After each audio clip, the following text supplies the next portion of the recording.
শিক্ষামন্ত্ৰী ৰনোজ পেগুৰ আৰু ৰাজ্যৰ বিয়াগম শিক্ষা বিভাগে নোপোৱা এটা বিশেষ খবৰ নহয় আসলতে শিক্ষাৰ নামত এখন ব্যক্তিগত বিদ্যালয় চলাই যোৱা কোলা ব্যৱসায় বিদ্যালয়খন চেঙাৰ পদ্মপাৰাৰ ডিলিজেণ্ট একাডেমী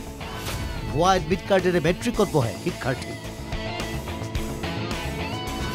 বন্ধ হৈ থকা বিদ্যালয়ৰ নামত মেট্ৰিকৰ পঞ্জীয়ন চলে শিক্ষা বিভাগক অন্ধকাৰত ৰাখি বৰপেটাৰ চেঙা পদ্মপাৰাৰ ব্যক্তিগত খণ্ডৰ বিদ্যালয় ডিলিজেণ্ট একাডেমীয়ে শিক্ষাদানৰ নামত চলাই গৈছে এই ভয়ানক কোলা বেহা এনকেটিভিত কিছুদিন পূৰ্বে ফাদিল হৈছিল ডিলিজেণ্ট একাডেমীৰ অদ্ভুত কাণ্ড কাৰখানা আন শিক্ষাৰ্থীৰ নামত পঞ্জীয়ন হৈ থকা এডমিট কাৰ্ডেৰে শিক্ষাৰ্থীক মেট্ৰিক পৰীক্ষাত বহুৱাই ডিলিজেণ্ট একাডেমীয়ে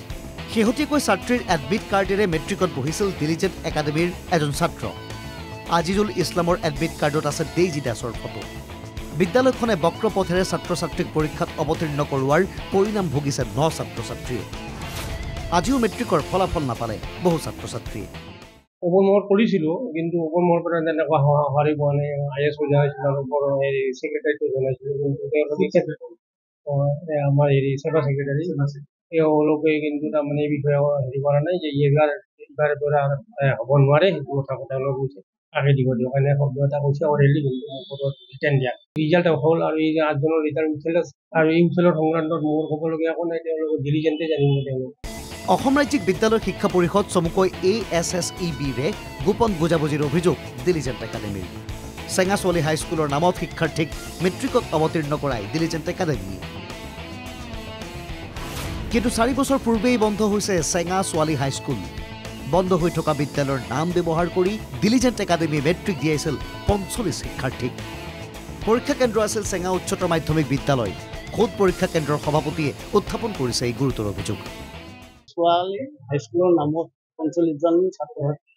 ছাত্ৰ ছাত্ৰী ৰেকৰ্ডত আহিল ৯জন ষ্টুডেণ্টৰ খেলি মেলি আছিল ছোৱালীৰ নাম কিন্তু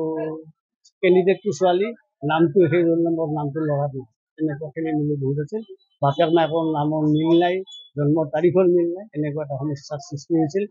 আব্দুল গফৰ লগত হয় বুজা মিলা কৰি ঠিকাঠুকি লৈ মানে বাকী আৰু ৪৫জনৰো তেওঁলোকৰ ৯জনৰ একেবাৰে খেলি মেলি বন্ধ হৈ থকা অপ্ৰাদেশিকৃত চেঙা ছোৱালী হাইস্কুলৰ অধ্যক্ষ শামছুল হক আৰু ডিলিজেণ্ট একাডেমীৰ স্বত্বাধিকাৰ আব্দুল ৰৌফ আহমেদৰ গোপন বুজাবুজিত হৈছিল নেকি শিক্ষাৰ্থীসকলৰ নাম পঞ্জীয়ন এই ভয়ানক অনিয়ম কিয় ধৰা পেলাব নোৱাৰিলে অসম ৰাজ্যিক বিদ্যালয় শিক্ষা পৰিষদে এডমিট কাৰ্ডৰ বিসংগতিৰ বাবে ডিলিজেণ্ট একাডেমীৰ ছাত্ৰ ছাত্ৰীক পৰীক্ষাত বহিবলৈ দিয়া নাছিল পৰীক্ষা কেন্দ্ৰৰ বিষয়ববীয়াই বিসংগতিৰ সন্দৰ্ভত ASSEB আৰু বৰপেটা জিলা শিক্ষা বিষয়াক লিখিত অভিযোগো দিয়া হৈছিল কিন্তু বিভাগীয় কৰ্তৃপক্ষৰ পৰা কোনো সঁহাৰি নহাত পৰীক্ষাত বহিবলৈ দিয়া হৈছিল শিক্ষাৰ্থীসকলক পৰীক্ষাত বহা ছাত্ৰ ছাত্ৰীৰ নাম ফটোৰে মিল নাই এডমিট কাৰ্ডৰ ক'ৰবাত যদি ছাত্ৰীৰ ঠাইত ছাত্ৰই পৰীক্ষা দিছে ক'ৰবাত আকৌ ছাত্ৰৰ ঠাইত ছাত্ৰীয়ে দিছে পৰীক্ষা